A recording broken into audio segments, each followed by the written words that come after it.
सरकारी कर्मचारी की मौत के बाद परिवार के किस सदस्य को नौकरी मिलती है, इसका प्रोसीजर क्या है और ये काम कैसे करता है।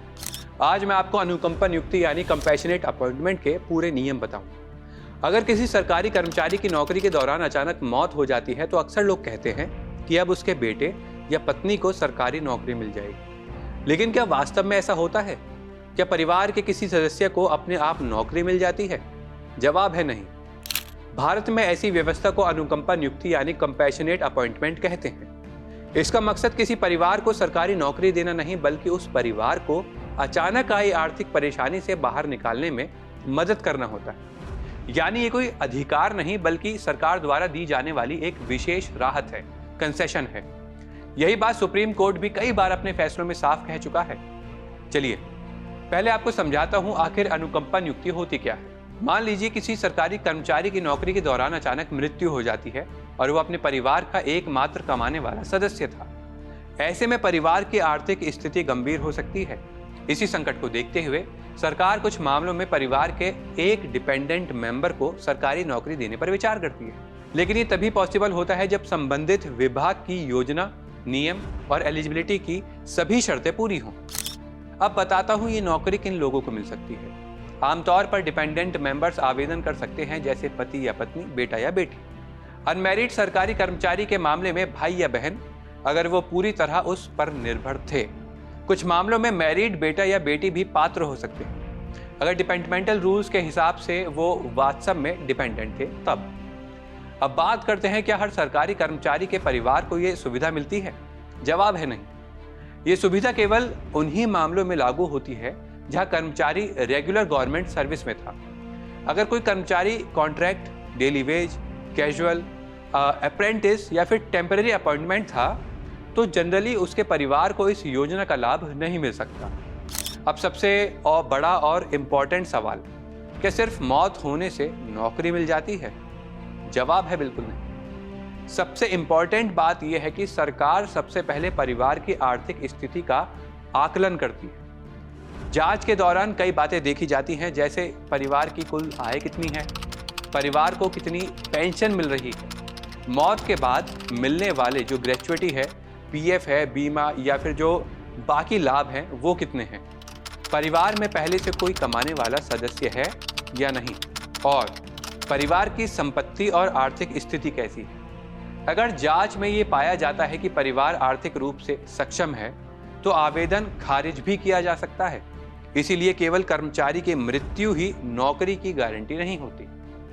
अब बात करते हैं कि नौकरी मिलती किस पद पर। अनुकंपा नियुक्ति का मतलब ये नहीं है कि मृत जो कर्मचारी है जिस पद पर था उसी पद पर उसके बेटे या पत्नी को नौकरी मिल जाएगी। नियुक्ति उम्मीदवार की एजुकेशनल क्वालिफिकेशन, उम्र और डिपार्टमेंटल रूल्स के अनुसार उपलब्ध पदों पर ही दी जाती है। केंद्रीय सरकार में आमतौर पर ऐसी नियुक्तियां सीधे भर्ती वाले ग्रुप सी पदों पर की जाती है। अब आप जानिए कि आवेदन कैसे किया जाता है। ये सबसे ज्यादा जरूरी चीज है। कर्मचारी की मौत के बाद परिवार संबंधित विभाग में आवेदन देता है। जरूरी दस्तावेज जमा किए जाते हैं, जैसे death certificate, legal higher certificate, income proof, academic certificate आदि। विभाग की स्क्रीनिंग कमेटी पूरे मामले की जांच करती है।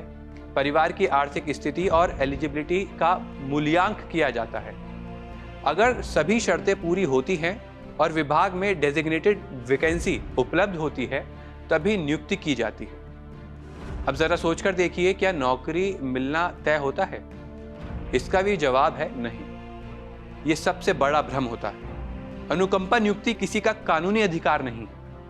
सरकार हर मामले की अलग अलग जांच करती है। अगर परिवार आर्थिक रूप से सक्षम पाया जाता है, एलिजिबिलिटी पूरी नहीं होती या विभागीय नियम लागू नहीं होते तो आवेदन अस्वीकार किया जा सकता है। सुप्रीम कोर्ट और कई हाई कोर्ट ये स्पष्ट कर चुके हैं कि इस योजना का उद्देश्य केवल तत्काल आर्थिक संकट से उभरना है, न कि सरकारी नौकरी देना। अब आप सोचेंगे कि क्या सभी राज्यों में नियम एक जैसे हैं? जवाब है नहीं। केंद्र सरकार के अपने नियम हैं, जबकि हर राज्य सरकार अपने अलग नियम और प्रक्रिया बना सकती है। एलिजिबिलिटी एप्लीकेशन की time limit, type of post और सिलेक्शन प्रोसेस राज्यों में अलग अलग हो सकते हैं। इसीलिए किसी भी मामले में संबंधित राज्य सरकार या विभाग के नियमों को देखना जरूरी होता है।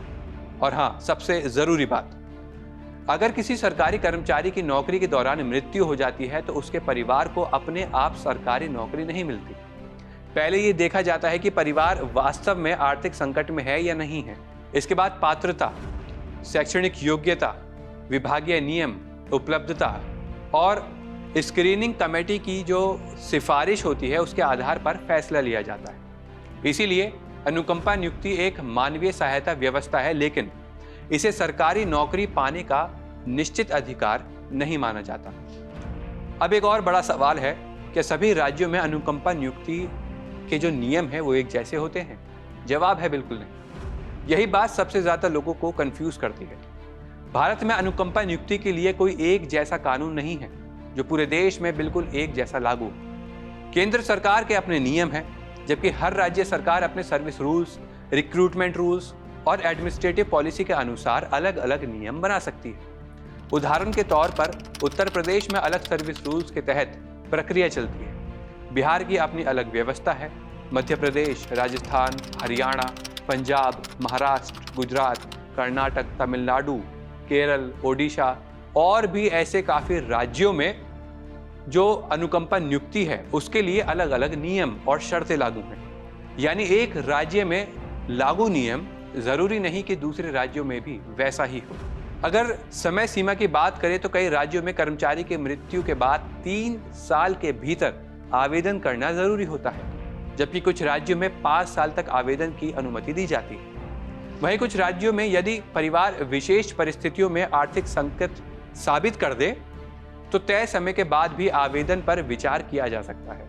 दूसरी ओर कुछ राज्य ऐसे भी हैं जहां निर्धारित समय निकल जाने के बाद आवेदन स्वीकार नहीं किया जाता। एलिजिबिलिटी के नियम भी राज्यों के हिसाब से बदलते हैं। कई राज्यों में पति पत्नी, अविवाहित बेटा और अविवाहित बेटी को प्राथमिकता दी जाती है। वहीं कुछ राज्यों में यदि कर्मचारी अविवाहित था और उसके माता पिता या पूरी तरह उस पर निर्भर थे, जो और भाई बहन भी उस पर निर्भर थे, तो उन्हें भी पात्र माना जा सकता है। इसी तरह मैरिड बेटी को लेकर भी सभी राज्यों का नियम एक जैसा नहीं है। उत्तर प्रदेश, राजस्थान, मध्य प्रदेश, हरियाणा और कई अन्य राज्यों में समय समय पर नियम में बदलाव हुए हैं और कई मामलों में विवाहित बेटियों को भी पात्र माना गया है, जबकि कुछ राज्यों में इसके लिए अलग शर्तें या न्यायालय के आदेशों के आधार पर निर्णय लिए जाते हैं। इतना ही नहीं, किस पद पर नियुक्ति मिलेगी, कितनी रिक्तियों पर मिलेगी, न्यूनतम शैक्षणिक योग्यता क्या होगी, आयु सीमा में कितनी छूट मिलेगी और चयन की प्रक्रिया कैसे होगी, ये भी राज्य और विभाग के अनुसार अलग अलग हो सकता है। इसीलिए किसी दूसरे राज्य के नियम देखकर ये मान लेना कि वो नियम आपके राज्य में भी लागू होंगे, सही नहीं। अनुकंपा नियुक्ति के लिए आवेदन करने से पहले हमेशा अपने राज्य सरकार या संबंधित विभाग द्वारा जारी जो नियम हैं या दिशा निर्देश हैं उन्हें जरूर देखें, क्योंकि अंतिम निर्णय उन्हीं नियमों के आधार पर लिया जाता है।